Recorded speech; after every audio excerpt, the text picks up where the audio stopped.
Duel Review is brought to you by SpiderWolf.com. On today's Duel Review, the viewer suggested Durarara. I'm RJ. And I'm Nick. Let's get to it.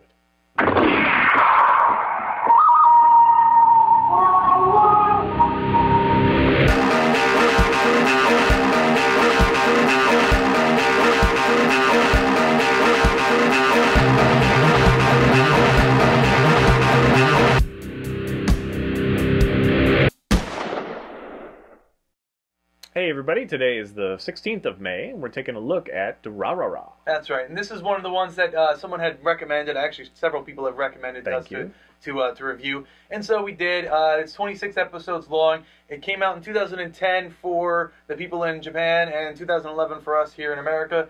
And this is an odd series. I don't know quite how to explain it because it can be a little jarring at times. In the beginning, it's definitely slow. For one thing that I hate, the opening sequence, that kind of song, it kind of goes song and then like little snippet and then song. I love that. You don't like that? It's 2 minutes long. I'm sitting there for 2 minutes with stuff. Yeah, but that you're I getting the already know. recap in a very different way, and I really like that actually. Yeah, I don't. It doesn't do anything for me. I already know what's going on. I can already tell that I'm going to like it more than you then. We didn't talk about this before. Right. Sometimes we do. This time we didn't. The problem that I have is with the first, I don't know, 9 episodes, I want to say, it was slow. And it's just kind of, and the piano in the background that's constant, and then I like that, though. I really do. It feels out of place. I don't know. It doesn't really do anything for me.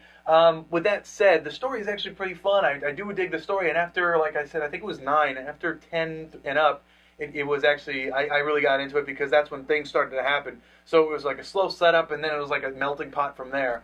But basically what you have is this headless rider who rides a black motorcycle, and when the helmet is removed, smoke comes out because they're a Dullahan, thank you. It's Irish. Yeah, yes it is. It's an Irish fairy who has no head and is often seen in place of death. They're essentially they're the Celtic version of, I guess, the Death or the Grim Reaper. And in true Japanese style, later they're like, oh, well, it's actually kind of like the Valkyrie as well. Right. They tie in all this stuff, which is cool. I mean, yeah. It's a different spin on it. Meld different religions and mythologies. Yeah. It's just Japan does it best. I don't know how to say that, but yeah.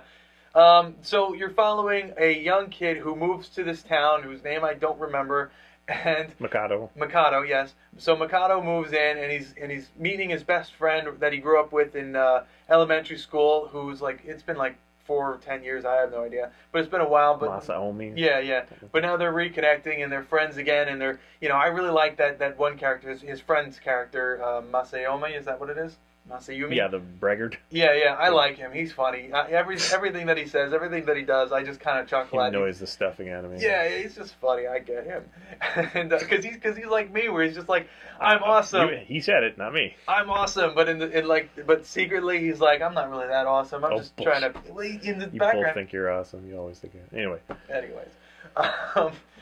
I really enjoyed the first couple episodes, and then it was kind of a little bit of a lull, and it was a little long, and you had a lot of, what is this character's deal? Like, I want to know the origins, and you don't get to the origins. I mean, you get to, the Dullahan, Celti, the Helpless Rider, you get to her origins, kind of, but the rest of them are kind of put off. So yes, there is that period of, like, there are, like, 3 very strong guys, and we get a snippet of the one, and the other 2 are, like, complete mysteries for a long time. It was fun to see Isaac and Miriam from Bacano show up, and they don't show up till the end of like the first season. A couple times, but yeah, that was really fun. But yes, I enjoyed it. I think that the pacing picks up, and I think that there's enough quirk in here. It actually reminds me of like East to the Eden. What's the name of that? East of Eden, Eden to the East. I can't remember. I remember we got it wrong often because that one Eden is of off. The East or something like that. Yeah, that one's a little off, and then just touches of like Fooly Cooley and Paranoia Agent. Right. That sort of thing. I think mostly Paranoia Agent because it's kind of got that feel. What I don't like, you do actually, the first couple episodes. I mean, maybe that's why I really like it, is because you jump and live it through different characters. Right. That was neat. One of the things that I don't like is they do this chat room thing that kind of relays things, and you just think that it's regular people, but it turns out to be the main characters. A lot of the key characters on their pseudonyms, and you really have to kind of get to know what icon or what the character name is of that character because they have multiple identities, their real life persona and then their online persona. I didn't find that a problem at all. I found it a little jarring because it's like, oh, that was supposed to be this, and then who's that? Am I missing someone? And then it's like, oh, that's that. And it gets a little complicated to me. Whereas just saying it outright, this is this is that. That's what I prefer. But the story is fun because you have the yellow scarves who were often fighting with the blue boxes, which are two gangs, essentially, the Bloods and the Crips. The color gangs. Yeah, the Bloods and the Crips from over there, from here over there. And then you have, so they fought in the blue boxes, they kind of dissipate and go away, and then so you have the yellow scarves, but they are kind of not really doing anything. And then a new faction comes up called the Dollars, and the Dollars are a new gang that no one really knows. They don't know who their leader is. The people in their own gang don't know who the leader is. Although we do eventually. Yeah, we do learn who the leader is. We do learn about the leader of the yellow scarves. And then there's the slasher. Well, I guess I should speak about the kind of supernatural elements. So, again, you have the Dullahan Selty, who is the headless rider, and she's really cool. She's got the yellow bunny helmet, and she's just funny. And I like her. Yeah, I like her in the relationship that she has with the person that she lives with, the doctor. I like that relationship. And I also like that they did she talks with the phone, but you also hear her talk. And right. I like that. Yeah.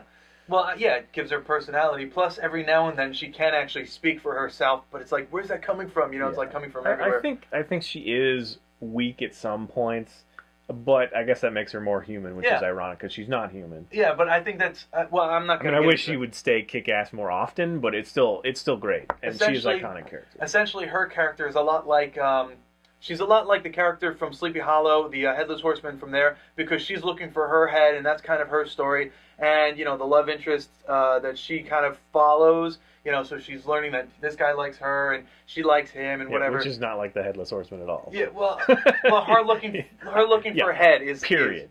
Yes. Then moving on. And then moving on, she follows a lot of the characters. She makes friends with a lot of characters in a lot of ways. When she's not with her head, or when she's without her head, she becomes more human and vulnerable, even though she can't die, and she's very supernatural because smoke comes out and she can create these cool smoke shadows. She's afraid that she might die if the head dies, and she won't see it coming. Plus, it might have all the memories that she's lost and all that stuff.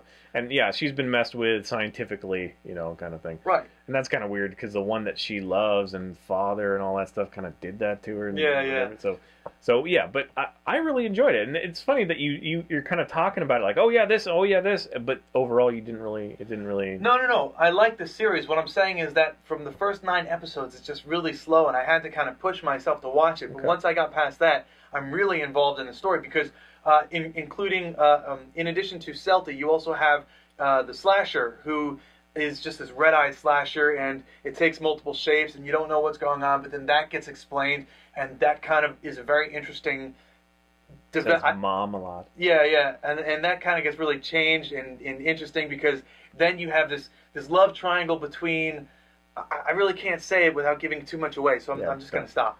But yeah, it's very interesting. But then there's I love these characters. The ones in the van. You have the one who was the former blue Dollars.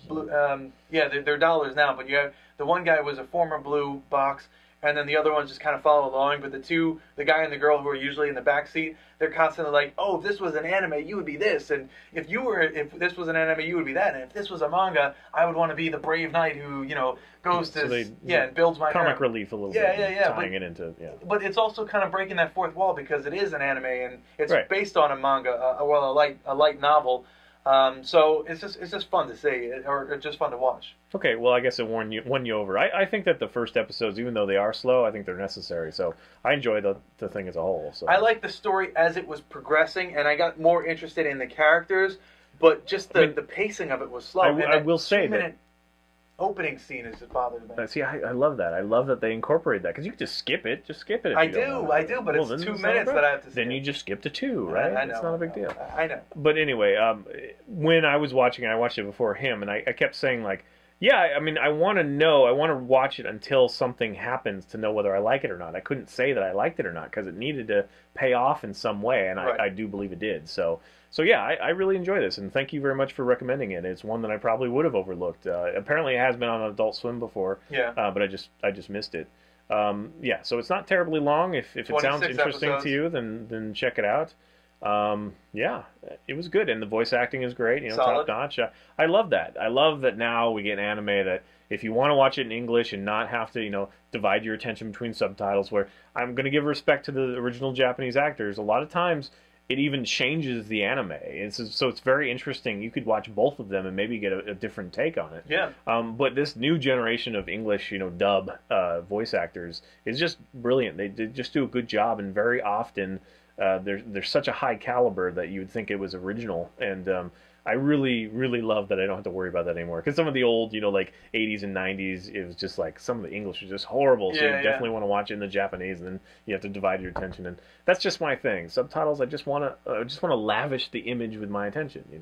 I don't want to have to look there. Oh, and I guess we should talk about the art. The art I love. I love the art. Yeah, it's great. I love the smoke that comes out of her dark when she spreads her little shadowy tendrils. That's just awesome. Yeah, it's dark and very fluid, and it's great. Yeah.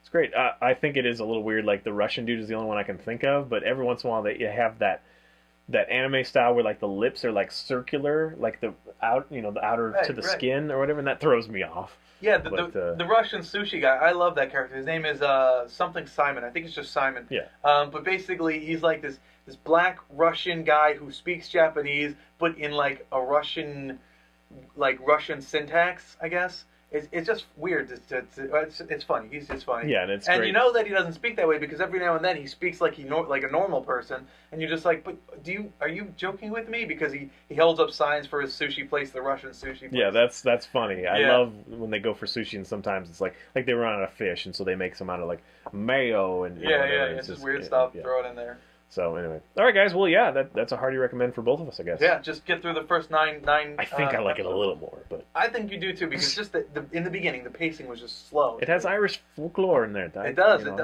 you're Irish, and I get that. And there's not a lot of American folklore that I can follow. So yeah.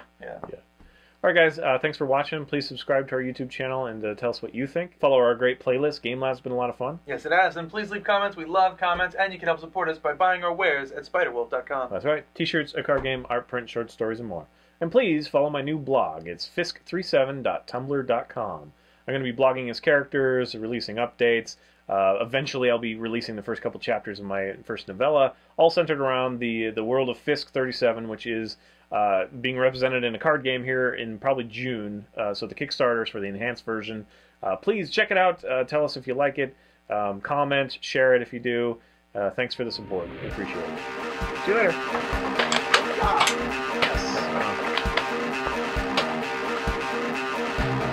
Our movie this week is Iron Man 3. Is it Durarara? Durarara. Durarara. I got it right. Durarara. It's probably something else, but that's how I'm going to say it. Well, that's how I say it. Durarara. So you did an extra one. Durarara. Durarara. Durarara. Durarara. Or jurr. Hey everybody, today is May the 16th, and we're taking a lick. A lick? We're taking a lick. I'm taking a lick at. And making it sick.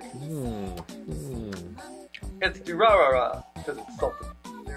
Dullahan, thank you. It's Irish. Yeah, yes, it is. It's an Irish fairy who has no head and is often seen in place of death. They're essentially the Celtic... I was going to say Celtic Green Lantern. I don't know what. Celtic. They were the Celtic or Celtic? Celtic. Yeah.